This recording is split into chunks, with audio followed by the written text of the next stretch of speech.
Welcome to Mission Minute News. I'm Dominican Sister Jean Harris. As we experience the loosening grip of the pandemic, the world is in the grip of another peril of war, resulting in the displacement of millions of people, death, and destruction. The cost of daily commodities is on the rise. Amid all this, Easter yet gives us new hope, new beginning. May the risen Lord raise our hopes. Happy Easter. First, the headlines. Pope laments Bucha massacre, demands end to war. SVD SSPS update from Ukraine war. Pope codifies wider church leadership. Father Frank Mahalik dorm in Papua New Guinea. Installation of new SSPS leadership team. Retrieving Eucharistic mystery. Pope laments Bucha massacre, demands end to war. As the extent of the massacre of civilians in the Ukrainian town of Bucha, a suburb of Kyiv, continues to become clear, Pope Francis lifts his voice to lament the human tragedy that occurred during Russia's occupation of the area and renews his calls for an end to the war in Ukraine. Speaking at the general audience, the Pope said, "The killing of innocent civilians must cease. Ever more horrendous cruelties are occurring, even against civilians, women, and helpless children. They are victims whose innocent blood cries out to heaven." Pope Francis then renewed his appeal for an end to Russia's war in Ukraine. May this war cease. May weapons fall silent. Stop sowing death and destruction. He then invited everyone to pray for this in a moment of silence. The Pope said that he had received a Ukrainian flag from the town of Bucha. He then unfurled the faded and war-stained flag and held it up for all to see, saying, "The flag came from the war, from that martyred city of Bucha."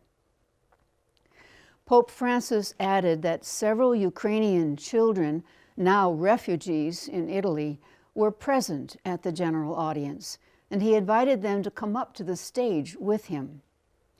These children had to flee and have come to a strange land. This is one of the fruits of war. Let us not forget them, and let us not forget the Ukrainian people. As he let the children return to their seats, Pope Francis noted that it is difficult to be uprooted from one's homeland. Bucha, a suburban town which lies to the northwest of Kyiv, was held by Russian forces from February 27th until March 31st, when troops withdrew from the area. SVD SSPS update from Ukraine war. Holy Spirit missionary sister Maria Chiara, SSPS, visited Ukraine for the second time since the outbreak of the war. In the basement of an abandoned school in Saramati, he met the women who cook daily for more than 450 refugees and soldiers. They care for the wounded, provide food and shelter. They share touching stories about their concern for the families. In spite of everything that is happening, there is still courage and cohesion. Let's continue to pray together for the gift of peace in the hearts of all people, invites Sister Maria, wishing everyone a blessed Easter. Let us listen to an update from Sister Tetiana Bogoslavets, the local superior. Many greetings from Ukraine. Dear brothers and sisters, dear friends, all those who cares about what is happening in Ukraine. I would like to send you a little update how we sisters, our community functioning here in this time of war. And as many says, our life has been divided into two parts: life before war and life after. And as I could notice that there was this two phases in the beginning, that we were all in house in panic, in anxiety. Now we can see that we are more stronger. Let's say we somehow adapt to that, to this condition, also not normal situation what we are living now, and still keeping our hope alive, keeping it with prayer, with doing our normal things, with praying together, also with people here in parishes, and also with refugees that came to us. From the beginning, we already received more or less 40 persons. For now, they're staying more or less also 20 people, the family with children, with elderly people, and they participate also somehow our parish life, somehow our community life. We are sharing with them our convent, our also our lives, and as I can see, they also among themselves they created a small community, sharing the food, cleaning, organizing their lives. Thanks be to God, we receive some humanitarian help. Thanks to good people that gather many things that needed now. So the refugee living with us in the village, in the villages around, also some lonely people, elderly people, they could receive help as food, clothing, some hygienic products. So thank you so much to all the people of goodwill that are helping us with that. Also, we are cooking food for our soldiers. Therefore, some girls who are helping us, they said, we are so happy that we can do anything that to contribute to help to our soldiers. And today we also, together with food, we give them a rosary that some friends sent us from Medjugorje, and they were very happy. Some put rosary on themselves immediately because they remember it from Maidan, when we have Revolution of Dignity, that Our Lady will protect also them. So in the midst of terrible things that are happening, also the good part of humanity are showing. So we ask you, please continue to pray, continue to stand with us, to support, praying that God will protect all of us, protect this peace that we all need. First of all, peace in our hearts and peace among us, that this war will come to the end. So thank you so much. God bless you. And we believe, as we approach the Easter time, we believe that death have not the last word, but resurrection, but the victory of Christ. SVD in Ukraine. Recently, our confreres in Ukraine received humanitarian help organized by the Diocese of Elk, Caritas Slovakia, and 2 parishes from Slovakia. Food, clothing, shoes, medicine, dressing materials, bandages, diapers, sheets, and more arrived. Some of the goods were distributed to the local people and to other SVD communities. Some packs went to soldiers fighting in the east of the country. And some of the goods have been stored for future use. The SVDs are also providing temporary shelter for the refugees. Although the area is generally safe, from time to time they experience unexpected incidents. A few nights ago, the parish priest and the village were awakened by a large explosion. Fortunately, it was anti-aircraft shooting down a rocket. Our parishes and institutions joined Pope Francis in the consecration of Russia and Ukraine to the Immaculate Heart of Mary on March 25th. We continue praying for peace in Ukraine and to stop the killings and destruction of the country, reports Father Szosik Majewko, SVD, Poland Justice and Peace Coordinator. Ukraine refugees in Poland.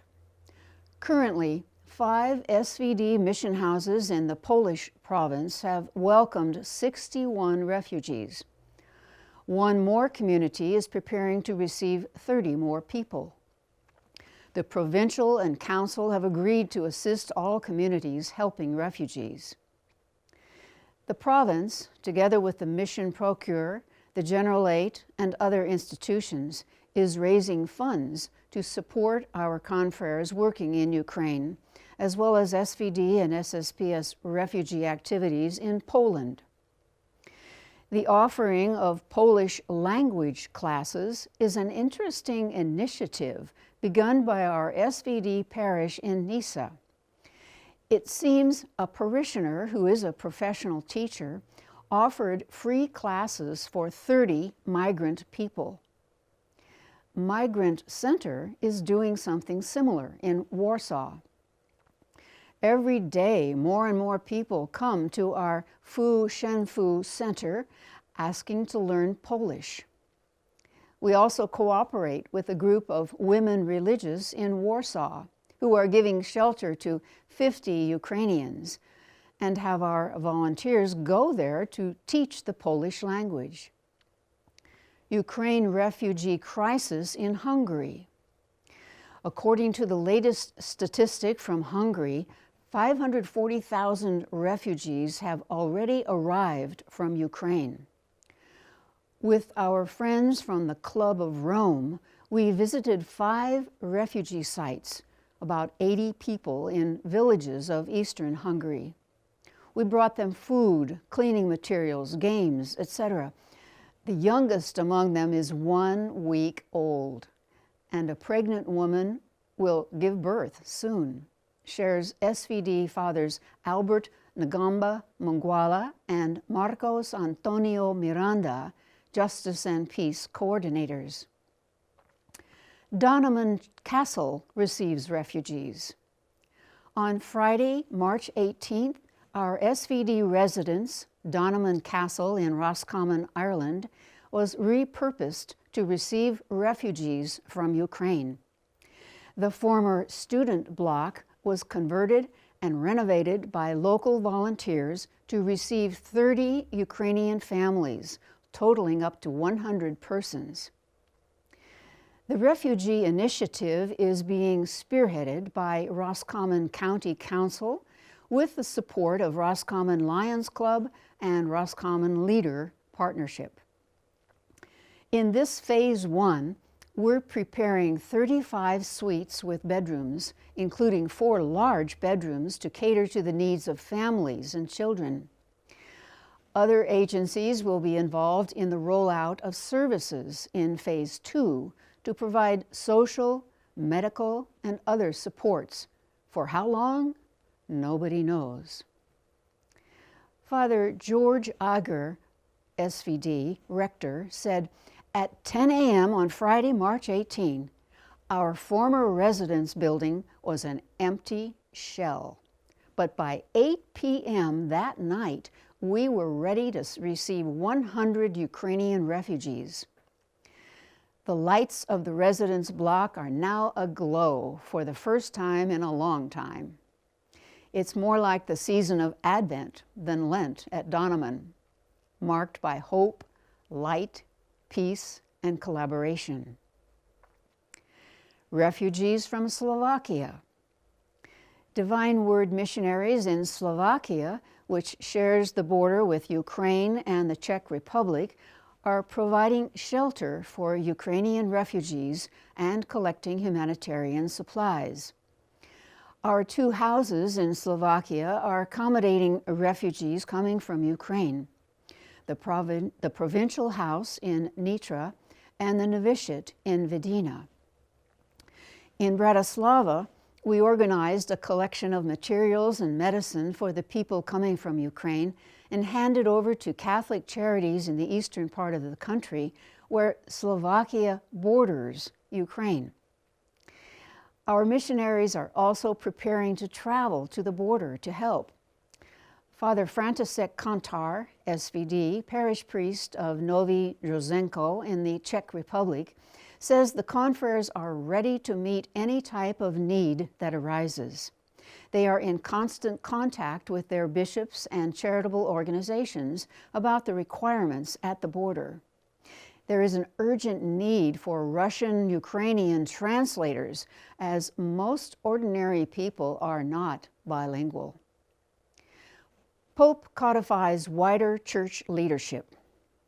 On March 19, 2022, the Vatican published Predicate Evangelium, Preach the Gospel, Pope Francis' long-anticipated apostolic constitution reforming the organization and structure of the Roman Curia, which body governs the Roman Catholic Church. Progressive Catholic organizations welcome these reforms and urge all church leaders at the national, diocesan, and parish levels to study the document and discern ways they can incorporate the directives into their own structures. Co-director of Future Church, Russ Petrus, says, more than reforming the Curia, Pope Francis has put forth a Vatican II model of being a church that is transparent, collaborative, and marked by missionary and servant discipleship. Even the title, Preach the Gospel, calls for a church that is engaged, active, and dialogical with the world around it. The last such directive on the subject was Pastor Bonus, the Good Shepherd, issued by St. Pope John Paul II in June 1988. Predicate Evangelium goes into effect June 5th, replacing Pastor Bonus.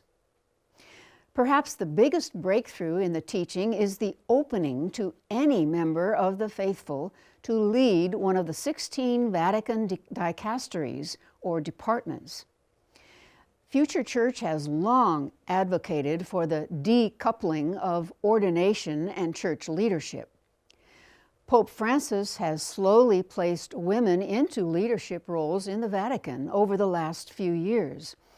But with this new constitution, he codifies that practice, opening significant potential for women and all lay people to have greater authority in leading, influencing, and making decisions at the highest levels of our church, said Deborah Rose, co-director of Future Church.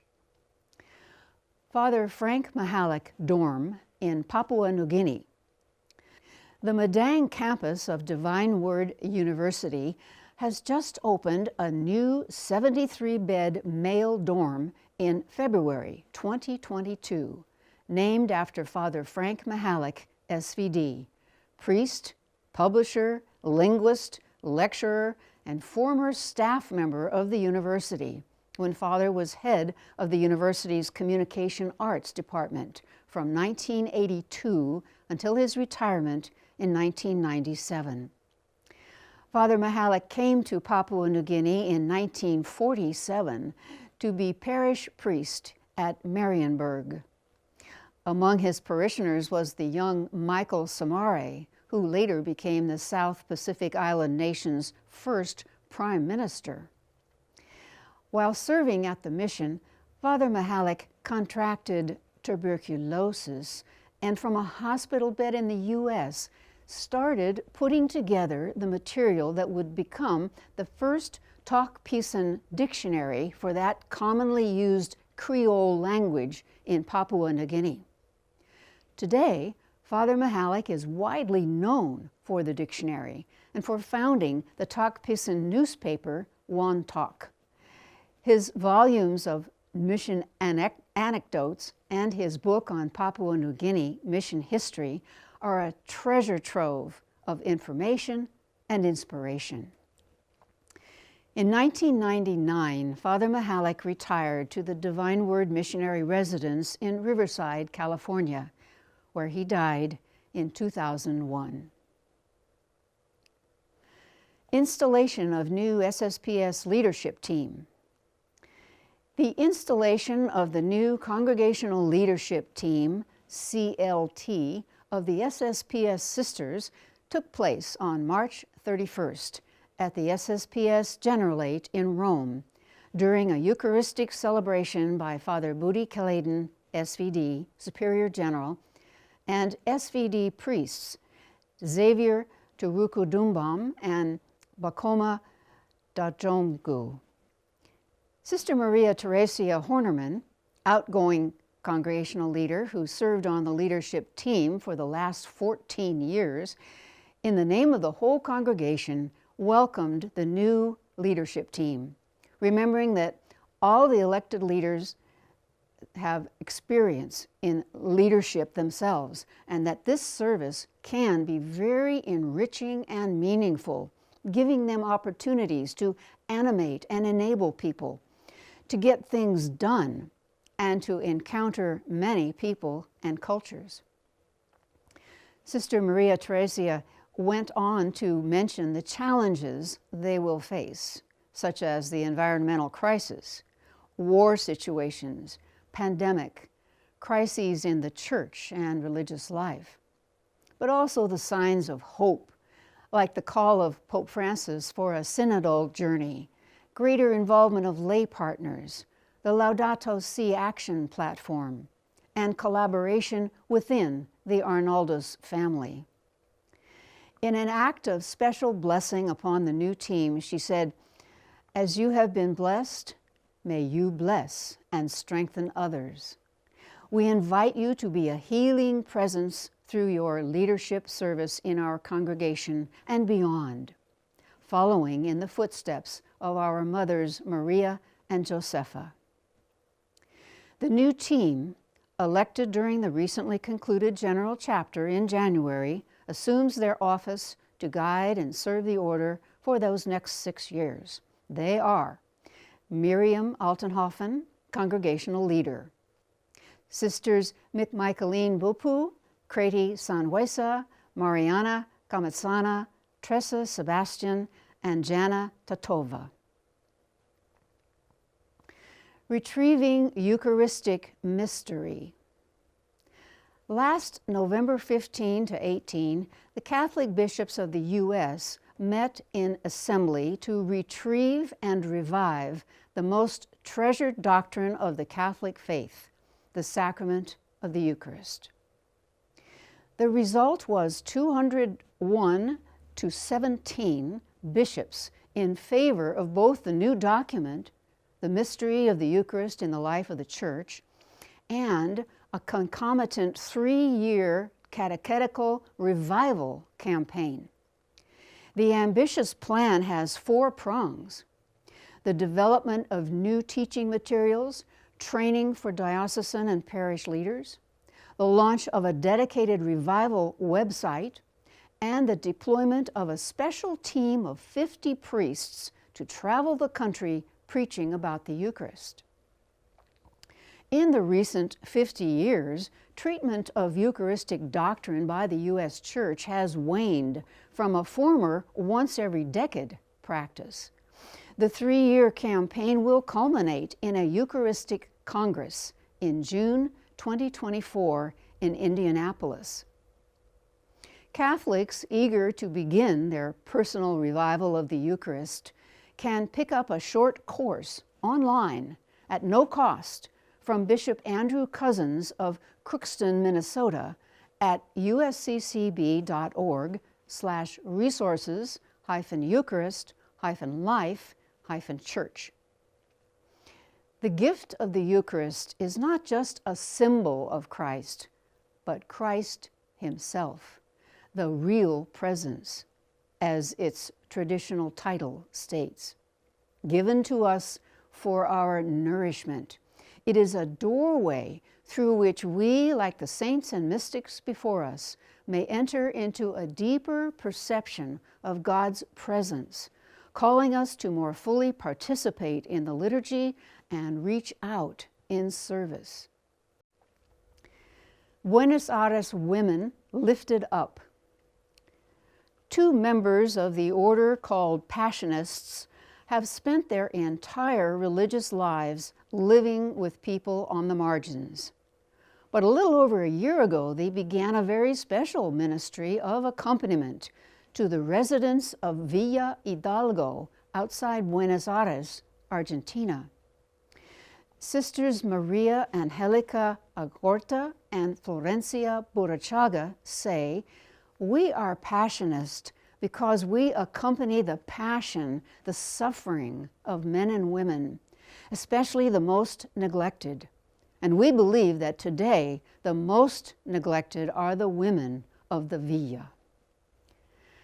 Entering the villas, or urban shanty towns of Buenos Aires, as an unaccompanied outsider is commonly discouraged. For most of the city's population, driving past the stack of tin houses peering above the highway is the closest they will ever get. Navigating the art of accompaniment can feel like a minefield. Learning through trial and error how to initiate meaningful conversation that eventually yields a trusting relationship. The 2 sisters' ticket into Villa Hidalgo was a young woman who sought their help for a cousin about to throw herself in desperation onto nearby train tracks. Since that incident, the sisters have continued returning to the villa with the woman, walking the unpaved roads together, stopping for conversation. Trust often begins with chatting over tea, mate, as with most Argentine relationships. Before the sisters came, the women felt very alone. Now, the women realize that there are people who are invested in their well-being, that they're not invisible, which gives them hope. If you have a comment or question about any of our stories, please email us at missionminutenews@wordnet.tv. You can also post your comments below each video on YouTube. We promise to respond. Please subscribe to our YouTube channel and click on the bell icon. Share with others about the channel and the variety of programs you enjoy there. Please join us every Wednesday for our online Eucharist and Adoration and Benediction of the Blessed Sacrament, starting at 11 a.m. Pacific Time. You can always catch it later on YouTube if that time isn't good for you. Send us your prayer requests or intentions for Eucharist by contacting us by phone at 909-383-4333 or send an email to mail@wordnet.tv. This is Mission Minute News. Until we meet again, stay safe and well, and may Jesus' love for you make you smile. Happy Easter.